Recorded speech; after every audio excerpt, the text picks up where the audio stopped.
Malam itu, Tokyo diguyur hujan tipis yang turun tanpa suara. Bukan hujan deras, melainkan hujan yang membuat lampu kota terlihat buram, seolah dunia sedang ditutup dengan lapisan tipis antara nyata dan tidak nyata. Namaku Ryo Tanaka, 27 tahun, pegawai arsip di sebuah kantor tua dekat distrik Shitamachi. Sudah hampir tengah malam ketika aku keluar dari gedung kantor. Jam dinding menunjukkan pukul 23,41, kereta terakhir sudah lama berangkat. Aku menghela napas panjang. Satu-satunya jalan pulang adalah gang tua di belakang kuil Shitamachi, gang sempit yang sejak kecil selalu dihindari warga. Orang-orang menyebutnya Amenomormiki Jalan Hujan. Konon, siapapun yang melewati gang itu sendirian saat hujan, tidak akan pernah pulang dengan utuh. Aku menertawakan pikiranku sendiri. Cerita bodoh, gumamku, sambil membuka payung dan melangkah masuk ke gang itu. Langkah kakiku menggema pelan, tap-tap-tap, dinding gang dipenuhi koretan kanji tua yang sudah pudar. Bau lembab, besi karat, dan sesuatu yang manis seperti parfum bunga mati menusuk hidungku. Baru beberapa meter berjalan, aku merasakan sesuatu yang aneh. Langkahku tidak sendirian, tap-tap-tap. Ada satu langkah lain, tertinggal setengah detik di belakangku. Aku berhenti, langkah itu ikut berhenti. Aku menelan ludah, tenang mungkin orang lain, kataku pada diri sendiri. Aku melanjutkan langkah, tap-tap-tap. Langkah itu kembali mengikuti, bulu kuduku berdiri. Gang itu lurus, tak bercabang, tapi entah mengapa terasa lebih panjang dari biasanya. Tiba-tiba, terdengar suara seorang wanita dari belakang. Irish, pelan tapi sangat jelas Watashi Kirei. Apakah aku cantik? Seluruh tubuhku membeku. Suara itu seperti berasal dari jarak 1 meter di belakangku, namun saat aku melirik ke genangan air di tanah, aku tidak melihat bayangan siapapun. Aku ingat cerita lama yang sering dibisikkan para tetua. Tentang seorang wanita yang muncul saat hujan. Tentang payung merah, tentang masker putih, dan mulut yang terbelah hingga telinga. Kuchisake Onna. Jika kau menjawab iya, dia akan menunjukkan wajah aslinya. Jika kau menjawab tidak, dia akan membunuhmu. Jika kau diam, dia akan tetap mengikutimu. Tanganku gemetar memegang payung, aku tidak berani menoleh. Dengan suara setenang mungkin, aku menjawab. Biasa saja, hening. Hujan seperti berhenti sesaat. Kemudian terdengar suara kain bergeset. Seorang wanita berjalan sejajar denganku, perlahan, tanpa suara langkah. Aku bisa melihatnya dari sudut mata, payung merah. Mantel krem rambut hitam panjang menutupi wajah. Masker putih menempel rapat di mulutnya. Dia menoleh padaku. Arasu, oh begitu ya. Tangannya perlahan naik ke masker. Aku ingin lari.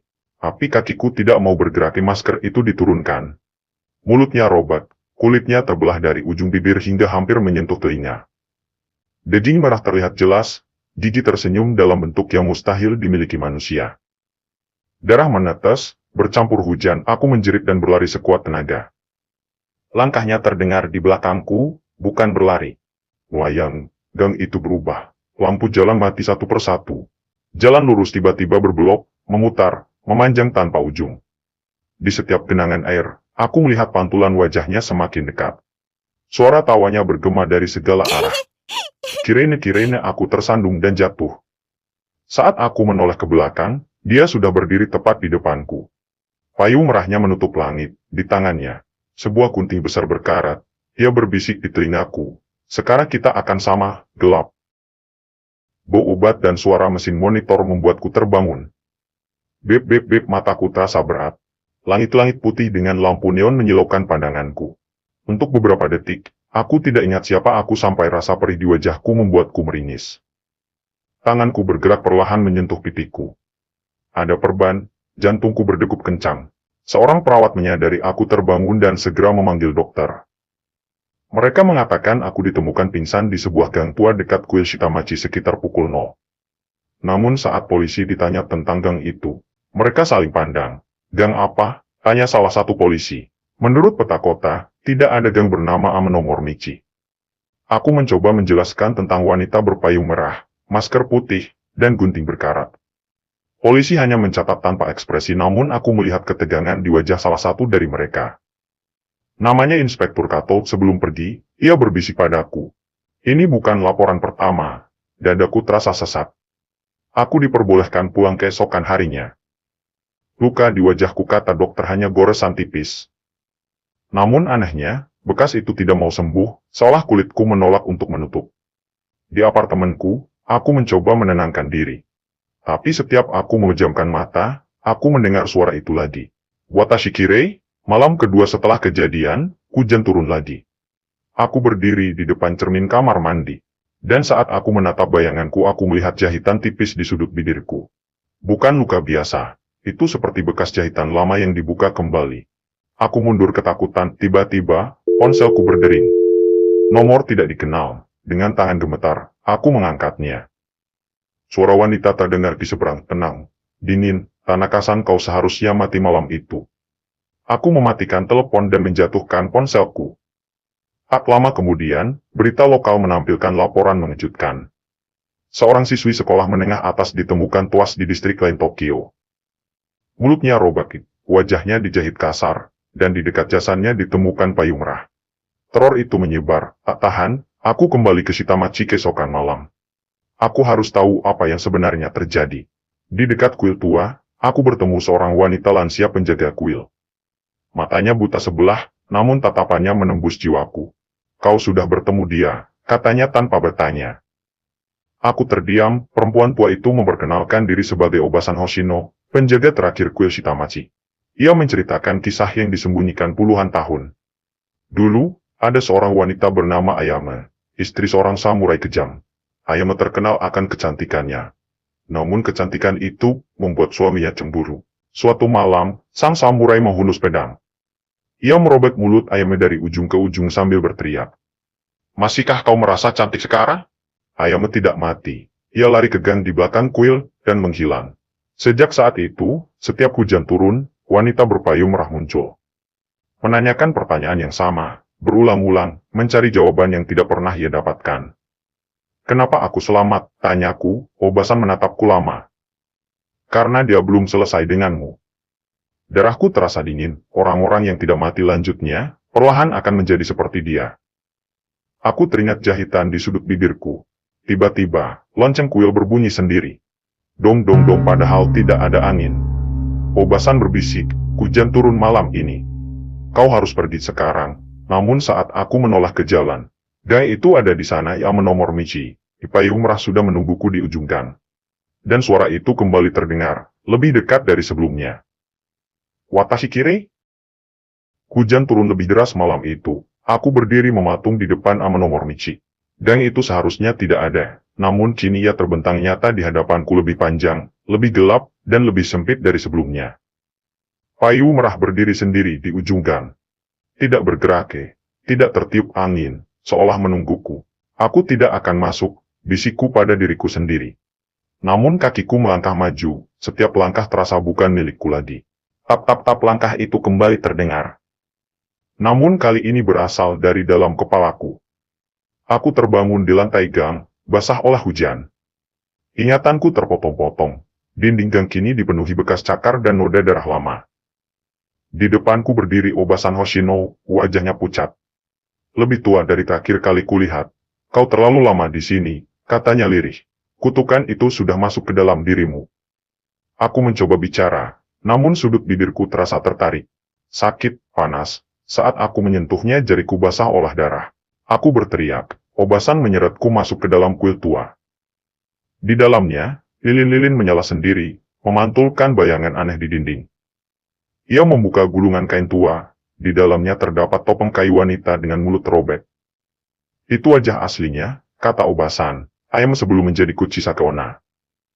Ritual pemutus kutukan hanya satu topeng itu harus dikenakan oleh orang yang selamat dari pertanyaannya, tepat saat tengah malam, dia menomor Michi. Jika berhasil, katanya, roh Ayame akan tenang. Jika gagal, tanyaku, Obasan menunduk. Kau akan menggantikannya.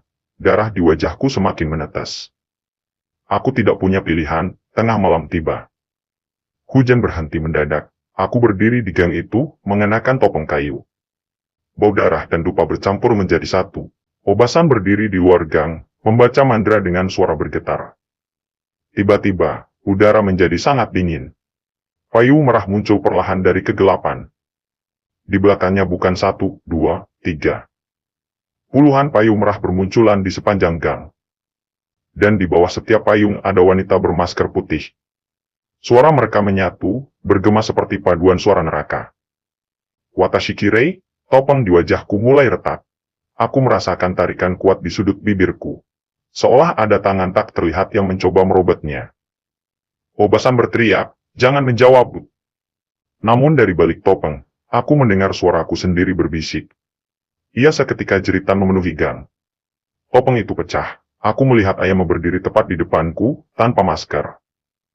Wajahnya hancur, namun matanya menangis. "Aku hanya ingin diakui," katanya. "Aku hanya ingin seseorang berkata aku cantik." Aku merasakan gunting berkarat di tanganku. Aku bisa mengakhiri ini atau melanjutkannya. Tanganku bergetar, aku menusukkan gunting itu ke tanah. "Ayame, kau cantik," kataku, bahkan dengan luka itu. Untuk sesaat semuanya hening. Para wanita berpayung merah menghilang satu persatu. Ayame tersenyum, namun senyum itu terlalu lebar. Ia mendekat dan berbisik di telingaku, "Terima kasih Rio." Gelap, aku terbangun keesokan paginya di rumah sakit. Obasan Hoshino ditemukan meninggal di kuil. Wajahnya tersenyum tenang. Kutukan itu katanya telah berakhir. Namun saat aku bercermin, mulutku kini memiliki jahitan permanen, jauh lebih lebar dari sebelumnya. Dan malam itu, hujan kembali turun. Aku berdiri di depan cermin, memakai masker putih. Tanganku memegang payung merah. Di luar apartemenku, seorang pria berjalan sendirian di bawah hujan. Aku melangkah keluar, dan untuk pertama kalinya, aku bertanya dengan suara yang bukan lagi sepenuhnya milikku. "Watashi Kirei?" Hujan turun perlahan, nyaris tanpa suara. Aku berdiri di depan cermin apartemenku, menatap bayangan yang tak lagi sepenuhnya ku kenal. Masker putih menutupi wajahku, di baliknya, jahitan di sudut bibir terasa kaku, seperti benang yang terus ditarik oleh tangan tak terlihat. Payung merah ada di genggamanku. Aku tidak ingat kapan terakhir kali membelinya. Atau apakah aku benar-benar membelinya? Sejak malam ritual itu, waktu terasa tidak lagi berjalan lurus. Hari dan malam bercampur, kadang aku terbangun di tempat yang tak kuingat pernah kudatangi. Kadang aku menemukan noda darah di mantelku tanpa tahu milik siapa. Yang pasti, Amano Mornichi tidak lagi diam di satu tempat. Laporan-laporan aneh mulai muncul di berita nasional. Gang sempit muncul tiba-tiba di antara gedung perkantoran Osaka. Lorong panjang tanpa ujung terlihat di stasiun bawah tanah Kyoto. Sebuah jalan kecil muncul di belakang sekolah di Sapporo lenyap keesokan harinya. Dan di setiap lokasi itu selalu ada korban dengan luka yang sama. Mulut terobak, atau dijahit, atau menunggu untuk dibuka. Polisi menyebutnya pembunuhan berantai. Namun para biksu tua tahu ini adalah kutukan yang berpindah wadah. Dan wadah itu adalah aku. Aku mencoba melawan. Aku tidak keluar rumah, tidak berbicara dengan siapapun. Aku menutup semua cermin. Aku membuang payung merah itu ke sungai. Namun malam itu, payung tersebut kembali tergeletak di depan pintu apartemenku. Basah oleh hujan, merahnya lebih pekat dari darah. Saat aku menyentuhnya, suara itu muncul lagi di kepalaku. Lembut, sedih, menuntut, aku sudah menunggu lama. Aku berteriak, menutup telinga, "Ayame, berhenti." Namun yang menjawab bukan lagi satu suara. Puluhan ratusan wanita-wanita yang pernah mati, yang pernah selamat, yang pernah dijahit, yang pernah menjawab, semua menyatu dalam satu pertanyaan yang sama. "Watashi Kirei?" Malam terakhirku sebagai manusia datang tanpa peringatan. Hujan turun deras, aku berdiri di depan apartemen, tak lagi berusaha menolak. Kakiku melangkah sendiri, mengikuti jalur yang tak terlihat di peta manapun. Aku tiba di sebuah gang, bukan Amano Mornichi yang lama. Gang ini lebih panjang, lebih gelap, dindingnya terbuat dari bayangan wajah-wajah menangis. Lampu-lampu berkedip, memantulkan bayanganku sendiri terdistorsi, tersenyum terlalu lebar. Di ujung gang, aku melihat seorang anak perempuan. Basah kuyup, sendirian, dia menoleh padaku. Matanya membulat ketakutan, aku ingin berteriak padanya agar lari. Namun yang keluar dari mulutku adalah suara yang kini sepenuhnya menjadi milik kutukan. Aku membuka masker, dan dengan senyum yang terasa alami terlalu alami aku bertanya. "Watashi Kirei?" Anak itu gemetar. Dia tidak menjawab, aku mengangkat gunting berkarat yang entah sejak kapan ada di tanganku. Dan pada saat itu aku menyadari kebenaran paling mengerikan. Kutukan ini tidak pernah ingin dihentikan. Ia hanya ingin diteruskan. Keesokan paginya, gang itu menghilang. Tidak ada jasadi, tidak ada saksi, hanya satu payung merah tertinggal di selokan. Di berita, muncul laporan baru seorang pria bersumpah melihat wanita bermasker di bawah hujan. Saat ditanya, ia hanya berkata satu kalimat sebelum menghilang. Kalimat itu diputar berulang-ulang di televisi, dengan suara serak dengan senyum yang terlalu lebar. Watashi kirei? Cerita ini terinspirasi dari urban legend Jepang dan dibuat semata-mata untuk hiburan. Jika kamu berjalan sendirian di malam hari dan seseorang bertanya pertanyaan itu, mungkin jawaban apapun sudah terlambat.